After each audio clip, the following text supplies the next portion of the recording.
ഞാൻ മഞ്ജു വാര്യർ മട്ടുപ്പാവ് കൃഷിയുടെ brand ambassador ആക്കിയപ്പോൾ Ernakulam ജില്ലയുടെ മട്ടുപ്പാവ് കൃഷിത്തോട്ടം എൻ്റെ ആയിരുന്നു. ഇതാണ് ഓർഗാനോ.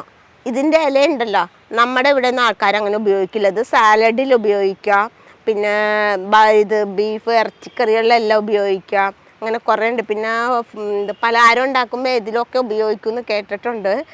പിന്നെ അതിലുപയോഗിക്കാം. പിന്നെ നമുക്ക് വെറുതെ ഒരേന്ന് വൈകുന്നേരം ആകുമ്പോൾ നമ്മൾ കൃഷിയിടത്തിൽ വന്നിട്ട് ഒരു തണ്ട് ഒറിഗാനോ, 2 പുതിനയില, പിന്നെ ഒരു രമ്പയിലയുടെ ഒരു കഷ്ണം, ഇതൊക്കെ കൂടി ചവച്ചുകൊണ്ട് നടന്നാൽ മതി. പച്ചയ്ക്ക് കുറേ പോഷക ഗുണങ്ങളുള്ളതാണ് ഒറിഗാനോയിൽ. സായിപ്പുമാരൊക്കെ എന്താ ചെയ്യണം, എല്ലാം വലിച്ചു വാരി കഴിക്കലും കഴിഞ്ഞിട്ട് അവരെന്ത് ചെയ്യും, വൈകുന്നേരം ആകുമ്പോൾ ഇതുപോലത്തെ കുറേ ഇല അരിഞ്ഞു കൂട്ടി അവർ കഴിക്കും.